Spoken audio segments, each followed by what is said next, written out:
안녕하세요, 모터매거진 조윤규입니다. 오늘 저희가 소개할 자동차는 렉서스 NX입니다. 렉서스 NX는 총 두 가지 모델을 한국 시장에 출시했는데요. 바로 플러그인 하이브리드 시스템을 적용한 450H 플러스와 일반 하이브리드 시스템을 적용한 350H 모델입니다. 1세대에 비해서 한층 고급스러워진 실내와 함께 렉서스의 본격적인 전동화 시작을 알리는 두 모델을 오늘 한번 알아보도록 하겠습니다.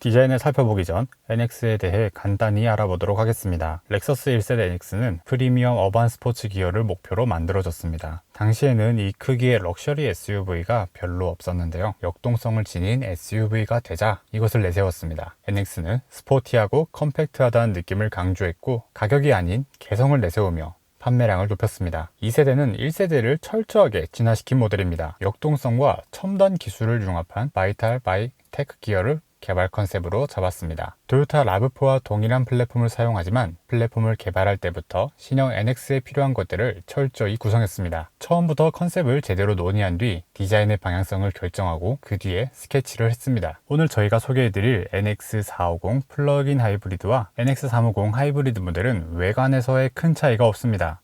따지자면 플러그인 하이브리드는 전기 충전구가 우측 뒤 팬더에 있다는 것, 그리고 트림의 차이 때문에 휠 사이즈가 다르다는 것을 제외하면 말이죠. 그래서 오늘 디자인 리뷰를 할 때는 NX350 하이브리드를 바탕으로 여러분께 소개를 해드리도록 하겠습니다. 디자인부터 살펴보겠습니다. 먼저 1세대 모델과 비교해서 가장 크게 바뀐 부분은 이 스핀들 그릴입니다. 면을 수직으로 세운 다음에 주변에 있던 크롬 장식을 제거한 게 눈에 띄는데요. 전체적으로는 라인이 굉장히 역동적으로 구성되어 있습니다. 그래서 이렇게 바라만 봐도 다양한 조형미를 느낄 수 있어서 좀 마음에 드는 것 같아요. 헤드램프가 굉장히 공격적으로 디자인되어 있는데 이 주간 주행등 부분이 특히 날카롭게 되어 있어서 더 마음에 드는 것 같습니다. 차의 전체적인 모습은 1세대의 모습을 따르고 있습니다. 특히 이 완만하게 뻗은 루프라인이 어떻게 보면 쿠페형 SUV의 느낌을 좀 주는 것 같기도 하네요. 루프라인을 따라 보시면은 B필러에서 정점을 찍는 걸 확인할 수가 있는데요.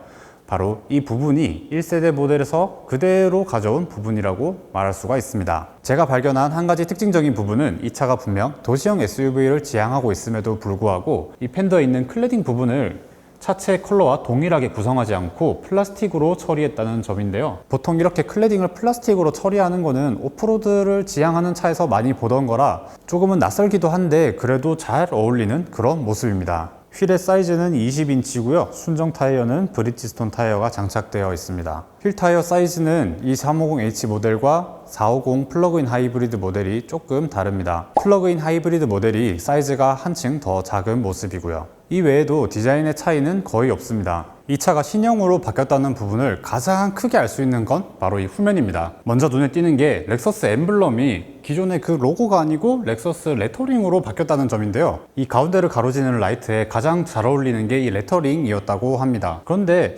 여기 AWD 요 레터링은 좀 없는 자리에 억지로 구겨 넣은 느낌이라서 차라리 좀 떼는 게 낫지 않을까 이런 생각이 드네요. 차체 사이즈를 생각하면은 트렁크 공간은 생각보다는 꽤 넓은 편인 것 같습니다. 보시는 공간에서 넓이가 가장 넓은 곳은 길이가 1.3m 정도 되고요. 세로로는 96cm 정도로 저희가 직접 측정해 보았습니다. 또 인상적인 부분이 이 하단에 있는 수납 공간인데 이 수납 공간이 생각보다는 굉장히 좀 다양하고 넓게 구성이 되어 있어서 쓰시는 분들에 따라서는 상당히 유용하게 쓸 수 있지 않을까 이런 생각이 듭니다. 2열 시트를 눕히는 방법은 이쪽에 있는 스위치를 이용하면 됩니다.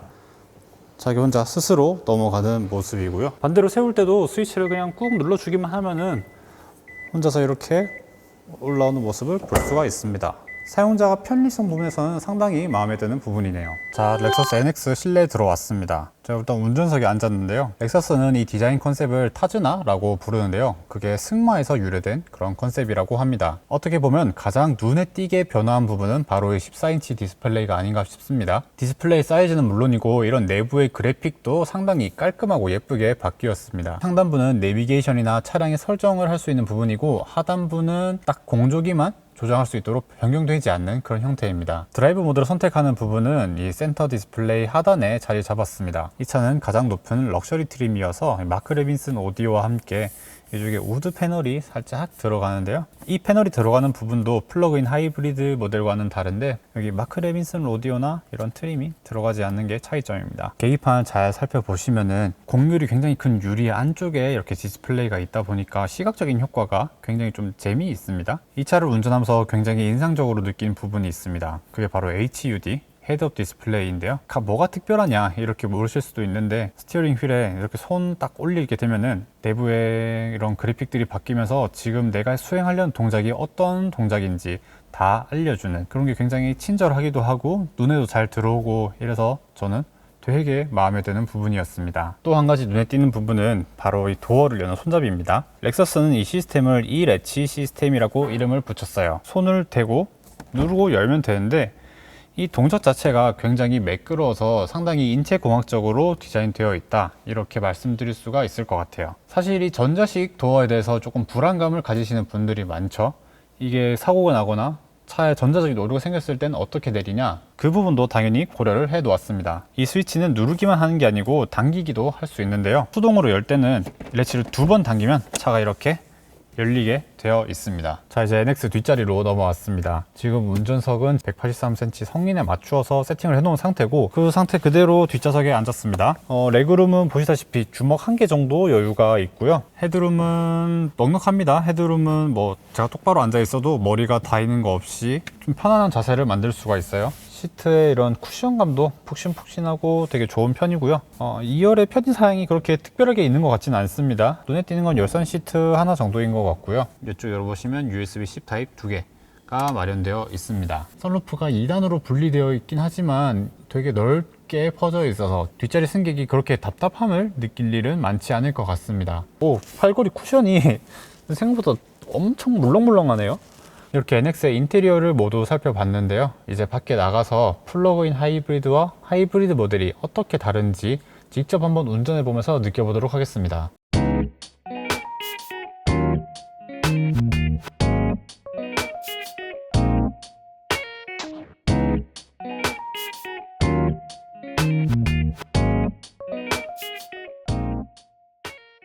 네, 지금 저희가 먼저 탄 차는 350H, 그러니까 하이브리드 모델입니다. 하이브리드 모델은 이전과 달리 소형 리튬 이온 배터리를 사용했고요. 배기량은 2500cc, 그리고 시스템 합산, 그러니까 전기 모터와 엔진의 힘을 모두 합한 최고 출력은 242마력입니다.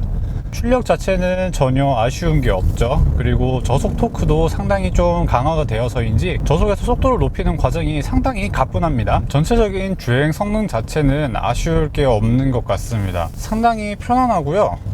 이런 이제 과속 방지턱이 나오는데 과속 방지턱을 넘는 동작도 군더더기가 없습니다. 그만큼 실내로 전해지는 충격을 어느 정도는 최소화하기 위해 많이 노력했다는 것으로 보아도 되는데요. 이 차의 성향을 생각할 때 이러한 편안한 세팅 자체는 아주 마음에 드는 부분이라고 볼 수 있을 것 같아요. 제가 이 차를 타면서 놀랐던 것 한 가지는 코너링 성능입니다. 이 차를 개발할 때 렉서스의 준유형 세단 IX를 염두에 두고 만들었다고 합니다. 그것이 잘 느껴지는 게 코너링 성능입니다. 쭉 달리면서 코너에 진입했을 때 앞머리가 가볍게 코너로 파고 들어가는 이 감각이 생각보다 되게 재밌습니다. 차를 이렇게 흔들어 보면은 앞머리가 아주 기민하게, 아주 재빠르게 요리조리 움직이는 그런 걸 느낄 수가 있어요. 하이브리드 시스템에서 특징 한 가지를 꼽자면은 모터의 출력이 높아졌다, 이거를 꼽을 수 있을 것 같습니다. 이런 도로의 노이즈나 뭐 바퀴가 구르는 소리, 풍절음, 이런 것들을 모두 잘 차단한 모습이네요. 가속을 한번 해보도록 하겠습니다.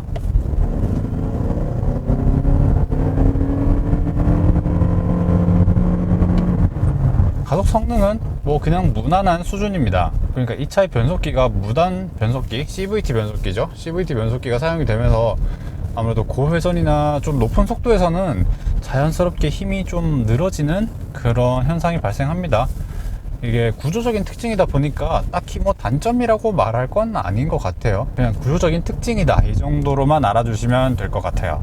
확실히 렉서스의 이런 하이브리드 자동차를 만든 솜씨는 아주 뛰어납니다. 어느 브랜드와 비교해도 전혀 모자람이 없는 그런 실력인 것 같아요.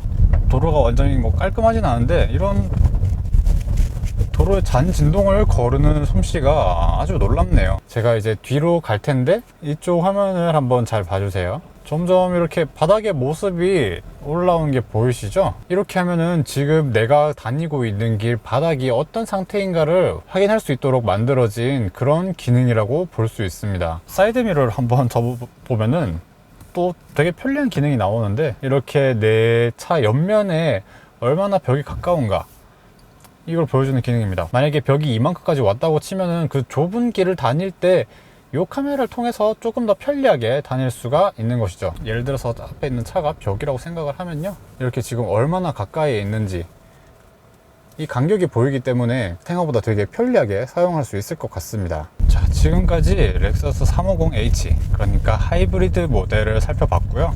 운전석을 옮겨서 플러그인 하이브리드는 어떤 특징이 있나, 이 점도 함께 말씀드려 보겠습니다. 플러그인 하이브리드, 그러니까 450h로 갈아탔습니다.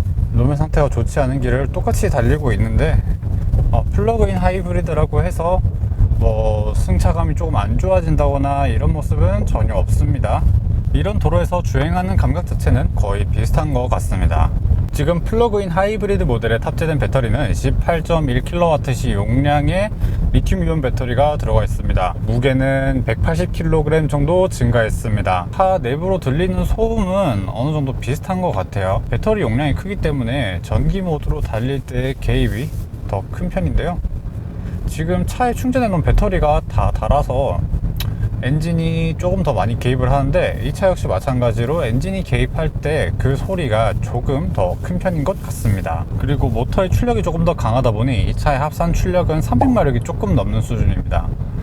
350h와 50마력 정도 차이가 나죠. 그렇기 때문에 가속 성능도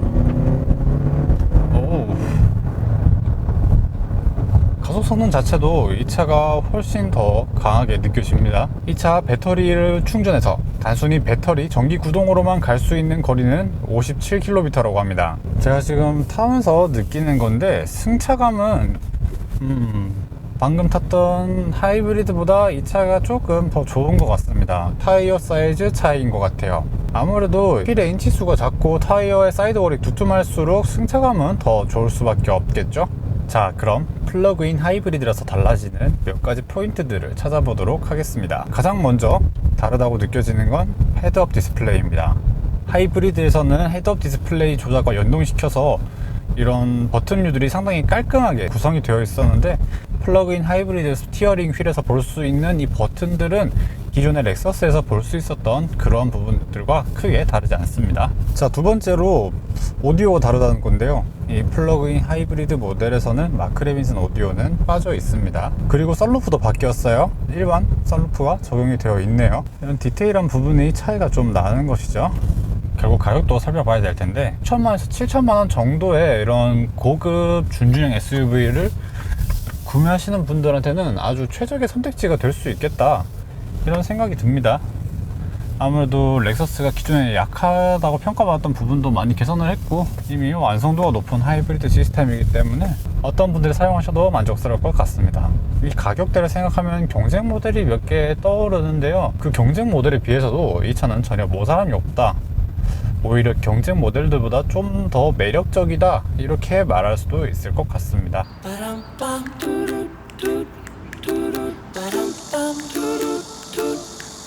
렉서스 NX 플러그인 하이브리드와 하이브리드, 여러분들은 어떠셨나요? 새로운 NX는 렉서스의 새 시대를 여는 모델답게 많은 것을 보여주고 있습니다. 플러그인 하이브리드와 하이브리드 가리지 않고 좋은 모습을 보여준 게 무척 인상적이었는데요, 앞으로 한국 시장에서의 판매량이 더욱 기대됩니다. 저는 개인적으로 하이브리드 모델이 더 마음에 들었는데, 여러분들의 생각은 어떠신지 궁금하네요. 렉서스 새로운 NX에 대한 여러분들의 생각을 댓글로 남겨주세요. 시청해주셔서 감사드리고, 저희는 다음 시간에 더 재미있는 자동차로 돌아오겠습니다. 감사합니다.